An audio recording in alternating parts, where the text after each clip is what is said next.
Full picture of my shield. Would you like me to move it? Yeah, that'd be good. All right, so I organized this into roughly a 30-minute lesson. It's been more than that, but that's okay. All right. So we did that. I explained the endurance variant, and then the last thing I wanted to talk about was, has anybody ever explained the different kinds of grips, ways to grip your sword? I've heard I several have two ways, different yeah. Loose and death grip. All right. How many forearms are bothering them right now? Okay. That's from an injury from death grip. Oh, and okay, that's my point. Yeah. This actually, that's got it. Besides death grip, that's the hammer grip. That's what I call it. Yeah. I'll show you the grips as I figured them out. Okay. There is the hammer grip, which tightens up all those muscles in your forearm, right? top and bottom. Right. Now, that's not to say that they're bad. It's just bad if you wind up injured from it, because they all have their place. Like, there's a point where you could actually, you need the hammer grip to make the shot tell, okay? So, but the problem is, if this is your basic shot and you're just to hold your sword, you have to have a hammer grip, you've got a problem. You're either gripping your sword too tight or your grip is too big. And we'll go over the sword grips in a minute. We're just focused on the hand grips. So there's the hammer grip, and then there's the pistol grip, and there's the OK grip. What you want to do, huh? You said there were 4. And there's this one, and I can't remember this one. It's like that's what I call the OK grip. You can do it like that. Okay, hammer. But I call it OK. And then the last one is like this. Just kind of like, Just the last 2. It's kind of like a pistol grip, but it's like this. Oh, okay. I grip my sword like this at the beginning. I don't use a trigger because I always tear them out. I use a lanyard. Sometimes I just have a thumb lanyard instead of a wrist lanyard. But my basic sword grip is like this. This is when I've got my hand in there, it's like this with my thumb along the back edge to steady it. And then when I go to throw a shot, I'll switch to this and do that. And it's because it snaps it. By doing that, it allows it to really snap. For a basic flat snap, it's like this. Because I'm kind of cheating, going back to the old way I was taught, which is an old Westy way, which is you shine the flashlight in their eyes and you serve the pizza. Pizza. I've heard the pizza. I hadn't heard the shiny flashlight. Yeah. Oh, the Maglite. Right, but it's the same idea. And when I'm like this, what I want to do if I'm fighting with my heater grip, I'll just use this thing. When I get tired, you can tell I'm tired because my sword is doing this, which is my old shine the flashlight in the eye grip. What you want to do, if you're not going to use an A-frame grip, is this. Because I'm clicked, all I need to do is pivot by that hip and do that and put my hand out and it'll be a snap. But this way, it takes away the offside head, or the onside head. See that? Just by having this here. No, that is offside. It's offside to your opponent. Right. Lefties are less. Again, I can get sloppy and it'll drift back to here, and that's when I get killed because it doesn't do me any good back here. It's behind the curve of my helmet, which, by the way, it's a good sword block. If you want to block a wrap, just like this. Save my bacon. Yeah, that's one way to do it. Yeah, and that's a good way. Were you taught that way, how to deliver the sword and then recover? Yeah. To do the flat snap? Yeah. Well, the guys in Trimaris do that. That Asgard. Yeah. Bellatrix does it as well. Duke Stefan Edgermont from here. Yeah, it's the same deal. He'll recover. He'll recover because he's blocking here. This is covering his head as he recovers. Now you can do that. I have an off-time shot I've been working on here. I'll use that with you. Stay there. We're out of range. This is usually the lay-on range, right? I've been working on what can I do after they say lay on. Is I'll do this. People want to block that, right? So move your hand to block. I pull it back before it hits. Because most of us wait for the thunk. And most people go, when they wait for the thunk, they go, what was that? And by that point, bam. I've gone, I'll throw it like this, and I recover, which is the same thing as this. I just did it out here. I threw it. Well, you recovered with a body motion. Right. You didn't pull it back with your arm. You pulled it back with your body. Which is another way that I know Felix is the latest person to mention it, but it's an old idea, is that you move under. That's coming out of the West as well. That's Sean, Gemini, what's the Kingmaker? Yeah. I know what you're talking about. but you move under the shot, right? So we're out here, Take and I it. go hook, and then Back whoop. up by moving forward. Right. And the whole idea is to get all these muscles to relax so you don't overuse them. And again, see, I'm just holding this in place with this, and I've got the okay grip going on down here. And when I throw it, like this, bang. So you're tightening with your pinky and then Yeah. rolling around. Yep. So those are the sword grips. Now, my hand grip, that's what I was looking at when we were sitting down. I'm going to show it to the camera here. A lot of you guys have seen this. That is the grip on my sword. It's really thin. It's based like a hammer handle, and it's shaped like a hammer handle and more like a medieval sword. If you guys haven't seen it, especially for you, It's a lot thinner than a lot of our swords. Yeah, I wouldn't. I think it like would that. hold up. and by being No, tapered it may at the break. top, I stopped getting my hand smashed into my sword basket when I sword block, because it just bottoms out in my hand, because I am gripping it tight just here. So it just stops. I block it, it goes, oop, and that's it. I had to find something because of the tendonitis in my elbow. Yeah, Gemini's, the idea is you know, going through elbow or shoulder surgery is not a rite of passage. Yeah. So it's real, and it's It's true. you already, I know you were looking at it. I think I Oh, showed it sorry. to you. It's all right. Well, what did wanna you make put it it, smaller. is that just Oh, yeah. like a hammer grip? It's tennis racket grip. Tennis racket? But it's shaped like a That's hammer nice, handle. about the same size as you. Yeah. Oh, so And- it's got that. It's got a belly, and my own little quirk is there's a little hard ridge that fits right under my knuckles, because I can tell when it's flat or not when I throw the shot.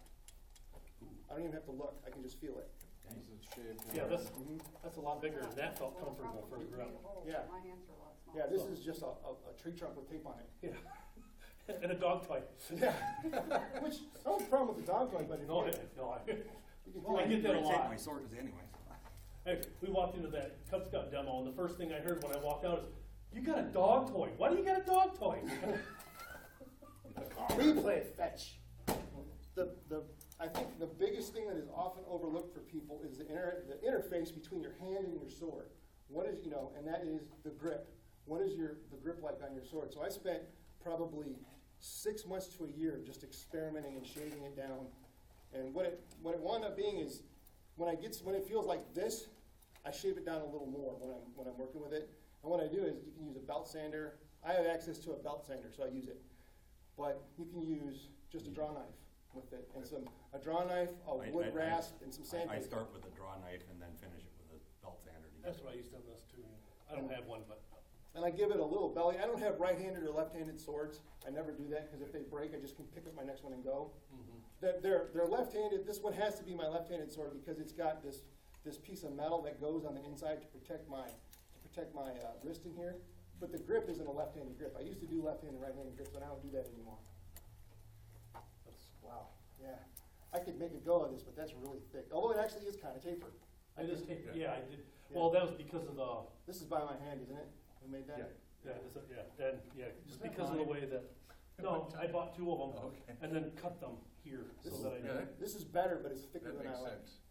Yeah, I like Well, these. It's How big for are me, your this is hands? a good pointing range. I got A little bit longer. Yeah, I love the weight of it. Mhm. Only marginally, but Yeah. even though I still think this is a little thick. Yeah. This was an experiment. That's- And I think, the one that's out in the car is actually one closer to what I would prefer. Yeah, that's way thick for me, but like I said, this is what I found I really like, because it's comfortable. Because of the way my technique is, I don't break it right here, which I know a lot of guys like Bronos will snap in here all the time if his grip was this thin. So Yeah, I've done that. a lot of times it's gonna be dependent on you, but make sure that your hand is comfortable in there, because if you wanna do a lot of work with your sword, it's gotta be comfortable. And that's basically why I stopped with this one why I did, because everyone was always, oh, you can't make it too small, it's gonna break. Right, that's what I think.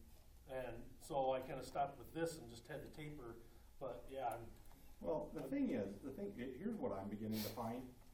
Eventually, this is starting to break down here. Yeah, This was already breaking down.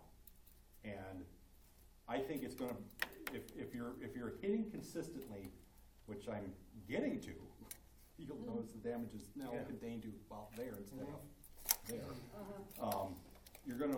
This is gonna break down before this breaks. I think. The way I fight, that is what I have found to be true, and I'm willing to risk snapping a sword one day in a tournament, my favorite sword, because the benefit of having my hand feel great in here and not having to think about that anymore far outweighs the worry of me maybe breaking this one day. And 'Cause that's- I've done it. Who here has picked up an actual medieval sword? I picked up some replicas. Yeah, Yeah. I mean, the handle is really thin. Mhm. Yeah. Real war Well, they hero. were typical, Oh, a lot of them were I metal, should have bought. so they could, 100 they have pounds. the In strength Edinburgh. to be smaller. Crazy thing, axe head was this big, Yeah. weight about this big, Wow. that far off of it, so axe, the beak was this big, big weight, it had a spike, but that broke off, I think that's why it was so cheap. But it's like, oh, no, that was the I beginning. mean, Call it the this is a tool that is meant to be used all day, and if you couldn't use it all day, then it's made something about that is wrong. Yeah. So we should do the same thing too. Go figure that our ancestors knew something about making swords. Right. So this is actually kind of patterned on an oak shot type 7 hilt, which is more like that, if I remember right. Is that actually what it looks like if you look up an oak shot type 7? 13. But and then I modified it because my being a Laurel, like how many times have we looked at extant objects and say we've got 40 of them. Say we've got 40 extant swords, and that's a lot, right? Say we've got 400. That's still 400 Polaroids of all the thousands of swords that ever existed, all the tens of thousands. So we really don't know. We have a relatively small sample. You can't tell me that there wasn't some guy out there that went, this is just a little thick. I mean, and another way to think about it. If you look at them from the same time period, they're all different. Yeah. They're all slightly different. Golf clubs. The pro golfers, look what they do to their golf clubs. Mhm. And they're not going to die if it goes wrong. So tweak away. I wouldn't know. Okay. I don't know, I almost killed somebody on a golf course once. And we play combat golf, so. Likewise, do your shield grip, especially your war board. How many of us have those pre-manufactured steel war boards that make you do this? Mhm. Now, I'm a small bone guy. I don't have big forearms and a lot of armor. But whoever made that, clearly it was made for him just to go, and put his arm in there, and it would just lay there. It's not. Let me show you my shield basket in here. Did you already take a look at that? I just wondered. No, go ahead. Try it on. It's the same deal. Wow, that's really close. Yeah, exactly. It took me about 7 years of experience, because I started with the shield first because I started getting killed constantly. Of figuring out how I wanted to hang and strap my shield. I think mine's still too thick. It's really, my hand is really close to the shield. It's right on the shield. And my elbow is just inside the back edge. So there's as much of this shield out in front as I can get.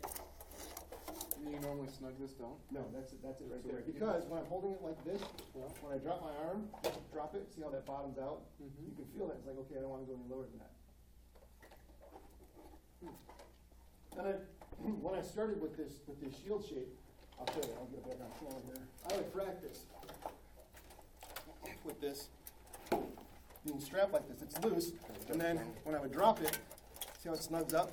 With no armor on, I can feel it. It's like, okay, that's as far as I want that to go. And look where that tip is, right? That's as far as I want that to go. And I would just sit there during the commercial break. Because the commercial break is a really long fight, right? And I would just drop it.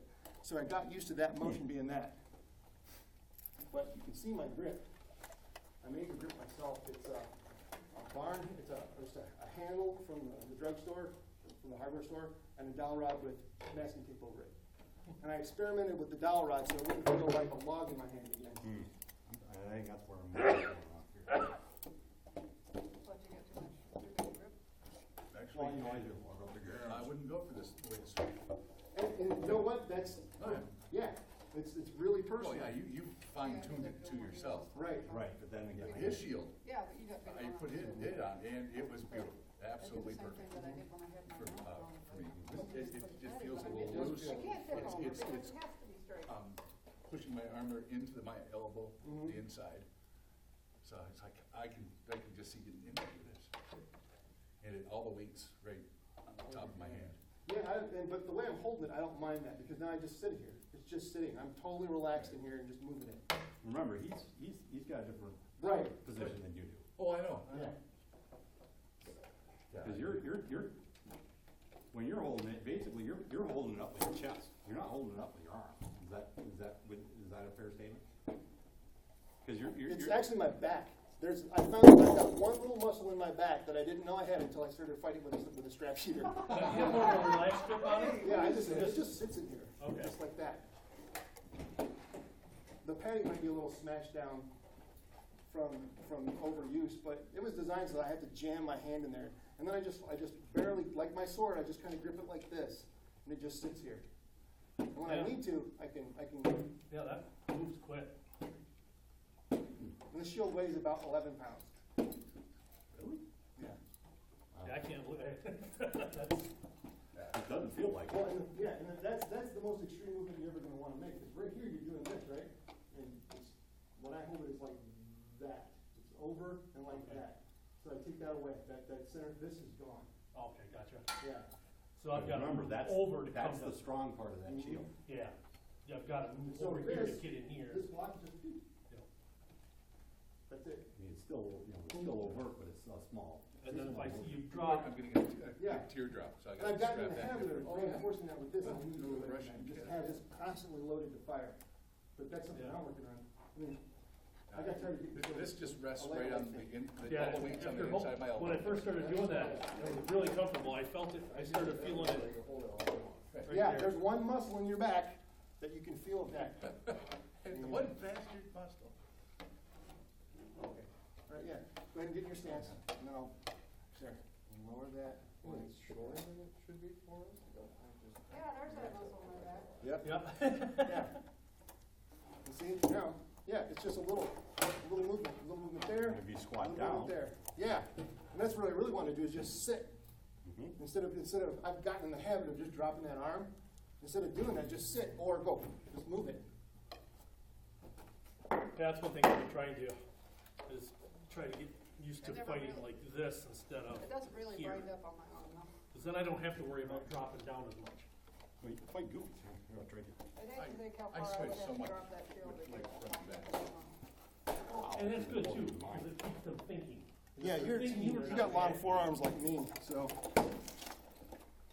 Yeah, Of course, that's a bigger shield. yeah, I can feel that wanting to roll under. Mm-hmm. That has always been the problem with that shield, because, I think it's like goofy foot forward. You can do that. I've started doing that, just because that takes this target, well, it makes it harder to hit. Yeah. Because now you gotta reach for it. Right.